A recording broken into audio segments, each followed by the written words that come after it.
My name is Sophia. At 31, I work part-time at a neighborhood supermarket. Today is the beginning of November. This time of year, things start to get busy as we head towards the year end. Manager, I'd like to discuss some time off over Christmas. Would that be alright? Well, that's unusual. It's not like you to ask for time off. The truth is, we're thinking of spending Christmas at my husband's parents' house this year. I'm afraid I'll need to take the 24th and 25th off. Oh, that's what it's about. Of course, that's fine. You're always working hard, Sophia. Thank you, that's a great help. Isn't your husband's family based quite far away? And you're from around here, right, Sophia? Yes, I'm from the neighboring town, but my husband is from Boston. Boston, huh? That's quite a distance. Yes, it is. Unfortunately, due to circumstances, we haven't been able to introduce Alexander yet. Oh, that's why. Even more reason for you to head back. Don't worry about the store. Go and visit. Thank you. I appreciate your understanding. Alexander is my son, now 2 years old, and attending a childcare center. When I gave birth 2 years ago, a certain societal issue made it difficult to introduce him, and we haven't found the right time. Recently, things have finally started to calm down, and it seemed like a good time. My husband Lucas is a medical technician at a hospital, and it has been difficult for him to take time off, so we were particularly keen to make it happen this Christmas. Do you think you can get time off for Christmas? I think I'll be okay, Sophia. What about you? Yeah, I got the okay from my manager. Lucas returns home after Alexander is asleep. As we share a late dinner, Lucas asks me the question. Today, we had agreed to discuss whether we could both get time off from work. Oh, by the way, I'll call my dad. He tried to reach me while I was on my way home. Whenever there's news, it's always my dad who calls. My mom is a quiet type. She tends to delegate communication tasks to my dad. That's true, now that you mention it. My father-in-law has a cheerful personality and was quite friendly when we first visited to announce our marriage. He's always laughing and engaging in conversation. On the other hand, mother-in-law, as Lucas puts it, is quiet and speaks sparingly. Honestly, since getting married, we've hardly had the chance to converse, and I was hoping this visit to Lucas's home would help close the distance a bit. Hello? Dad? What's up? Ah, got it. I'll talk to Sophia about it later. Lucas hung up the phone and turned to me. Dad, he's really excited to meet Alexander. Can't stop talking about it. What? He said to let him know if there's anything you want or need. I wonder what's going to happen when we get there. But I'm glad they're excited. My parents also said we should go this year. They said we should introduce Alexander. But you love father-in-law and mother-in-law too, don't you? We're both in the same boat, aren't we? And so, looking forward to our return to Lucas's home, the day finally arrived. Christmas morning. After about a 4-hour drive, we arrived at Lucas's house, just before noon. I knew sister-in-law's family had already arrived, because their car was parked there. Merry Christmas! Merry Christmas! We called out as we stepped into the entrance. And there, with a beaming smile, was father-in-law. Good job on the drive! Take it easy today! And in father-in-law's arms was Ava, sister-in-law's daughter. Ah! Merry Christmas! Ava, you've grown so much! I'm 6 years old now. Really? You're in elementary school? Yeah. Oh, there's Alexander! Ava stepped down from father-in-law's embrace and gave a bright smile to Alexander, who I was holding. Alexander returned her smile. How cute! Come on in! Come on in! As father-in-law suggested, we entered the house. In the living room were sister-in-laws Isabella and Isabella's husband. Isabella's husband shifted his gaze to us and offered a smile. In contrast, Isabella looked at us with a straight face. Merry Christmas! Merry Christmas! Isabella's husband greeted us. However, there was no response from Isabella for some reason. I felt a bit awkward, but then Lucas, who came to the living room later, greeted them. Henry, Isabella, Merry Christmas. Oh, we haven't seen each other for a while, have we? Have you been? Isabella, who had been staring at us until a moment ago, now flashed us a smile. Did they just ignore me? But it seemed like neither Isabella's husband nor Lucas noticed. Maybe I'm overthinking this. I thought, and acted like nothing was wrong as I sat down in the living room. Lucas, watch Alexander for a bit. I'm going to help mother-in-law in the kitchen. Huh? I'm good, really. No, it's important to help out when you can. I asked Lucas to keep an eye on Alexander and then headed to the kitchen where mother-in-law was. Throughout all of this, Isabella didn't even look my way, but I chose not to let it bother me. I found mother-in-law in the kitchen and said, "Mother-in-law, Merry Christmas! Let me help you." As soon as I said this, mother-in-law glared at me, bumped my shoulder, and said, "You're in the way." What? Mother-in-law then left for the living room. I could hear her say, "Oh, Lucas, Merry Christmas. Have you been well?" What's going on? First sister-in-law, and now mother-in-law. Did I do something wrong? I couldn't think of anything I might have done. Lucas and I have been married for 4 years, and it's been 2 years since Alexander was born. We haven't really spoken, or even communicated much over the phone during this time. What could it be? I don't understand. Maybe I shouldn't let it bother me. We were planning to head home later that day, so I decided I would discuss it with Lucas when we had the time and stopped worrying about it for the moment. When I returned to the living room and took Alexander from Lucas, father-in-law said, "Here you go, Alexander. Monetary gifts for you." Alexander seemed really happy with the envelope father-in-law handed him. "Ah, Sophia, did you hear that? Alexander just said thank you to me. What a smart kid." Father-in-law looked really happy, but what caught my attention was the sight of mother-in-law and sister-in-law grinning as soon as Alexander received the envelope. It wasn't just a simple grin, it seemed rather sarcastic. I instinctively felt they were up to something, but I reassured myself, nothing like this has ever happened before. It must all be in my head. And so, time passed, and in the evening, we headed home. The next day, we went to my parents' house. Since we see them often, Alexander was all smiles when he saw his grandparents. "Merry Christmas! Your grandpa and grandma have presents for you!" Lucas and I were a bit taken aback by how much my parents spoiled Alexander. Just like the day before, my dad handed Alexander monetary gifts. "Ah! Oh, Sophia, did you hear that? Alexander just said thank you to me." "You're kidding. That's exactly what father-in-law said." Everyone laughed, and as I took the monetary gifts from Alexander, I felt something unusual with my hand. Why does it feel so heavy? I had not sensed anything inside the envelope when I received it from my father-in-law the day before. Yet, I couldn't help but wonder at that moment. He wouldn't have put $100 in here, would he? Is that even okay? I decided to chalk it up to my parents' indulgent love for Alexander. Our home is about a 30-minute drive from where we were, so we ate lunch and then headed back. After giving Alexander a bath and putting him to bed, I decided to check the monetary gifts. Oh, it is indeed $100. Just like last year, huh? I kind of feel guilty. Well, we'll have to give something back in return, won't we? Just like last year, my parents didn't hold back. Given I'm an only child and Alexander is their first grandchild, I understand their affection. Nevertheless, I was a little flabbergasted. Yet, I also felt grateful, so I jotted down the amount of money received. But my dad seemed quite eager too. He was totally in sync with my father-in-law. This year will be interesting.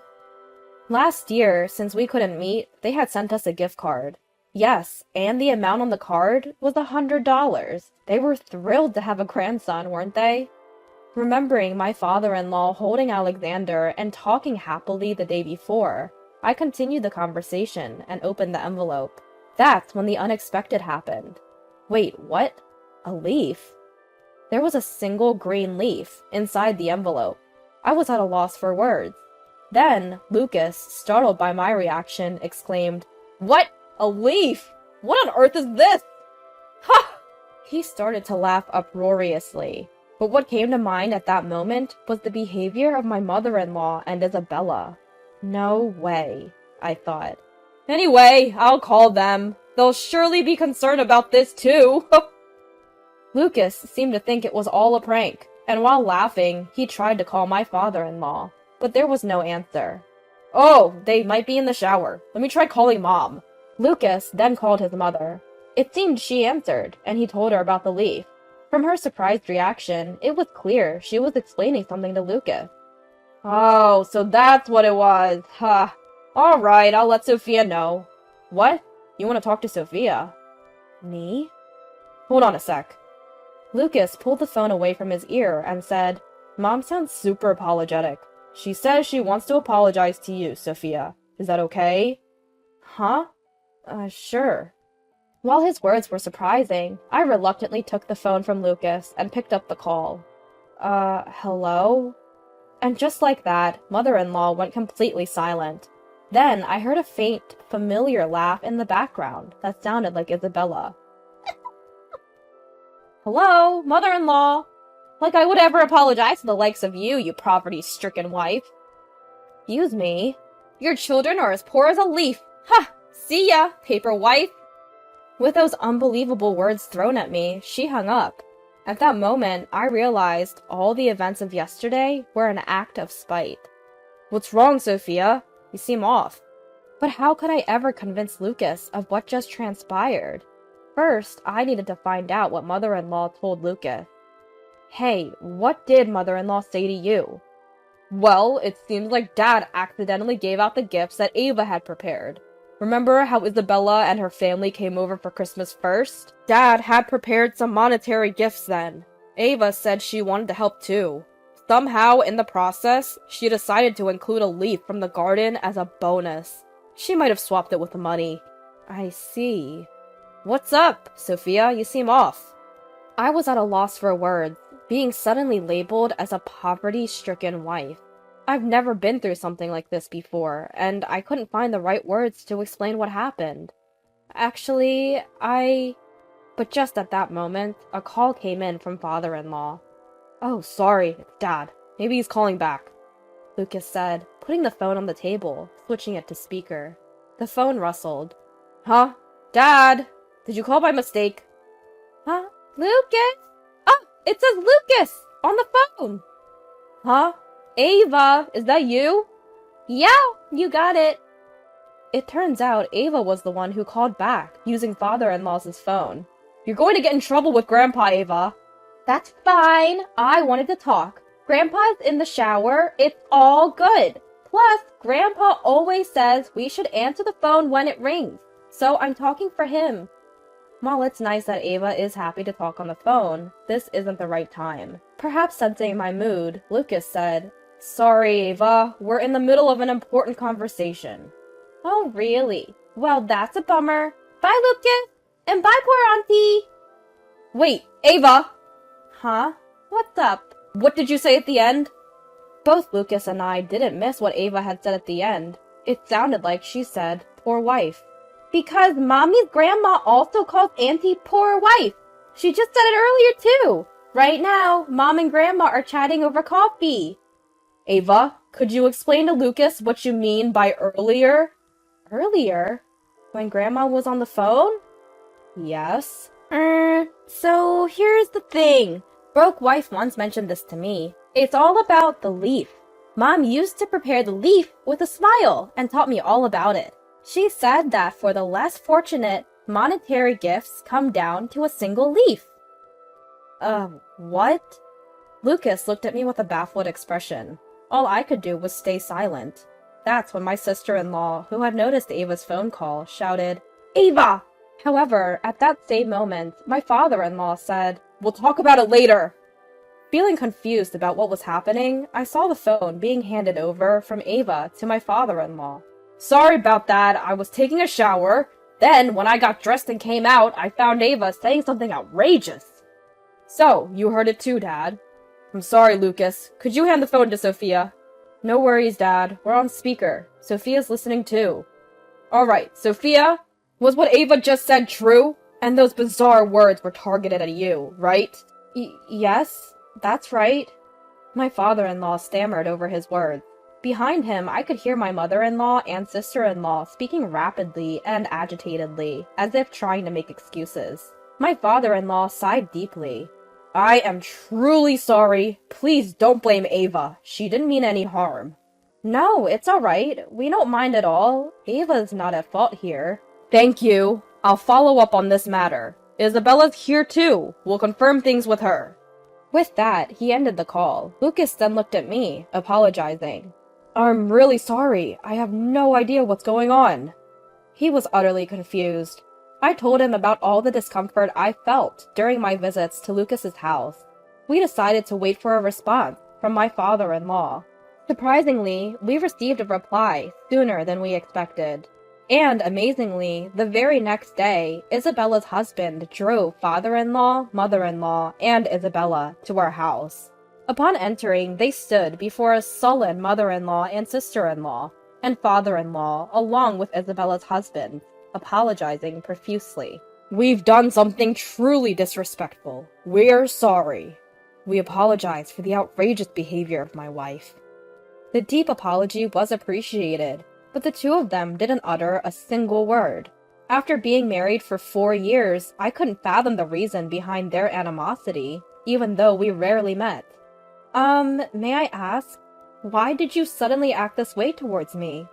I thought if I understood the reason, I could address it. There might be some misunderstanding, I thought. But there was no response to my question. The two of them were intent on ignoring me. Father-in-law, enraged by their attitude, shouted, "Answer her!" Finally, Isabella grudgingly responded, but her answer was unexpected. Well, Mom was originally against the marriage. Wait, that's it? And why? Why did you let him marry a woman like this? A woman who doesn't even wear a single brand name item, who dresses in mass-produced, cheap clothes. Indeed, I'm not interested in branded items. On the other hand, Isabella is the type who likes branded goods, and my mother-in-law also owns and wears a few brand-named items. Are you saying? Don't tell me that's the only reason you insulted her. Huh? That's all it is. I just don't want her in our family. I wish they would divorce soon and she would just disappear, you know? You! How could you say something so rude? And what about you? Why are you supporting such a woman? You're a top-tier company employee, an elite. You should choose someone suitable for our family, right? Despite Lucas being a well-qualified medical professional, we can't accept such a woman as a family member, can we?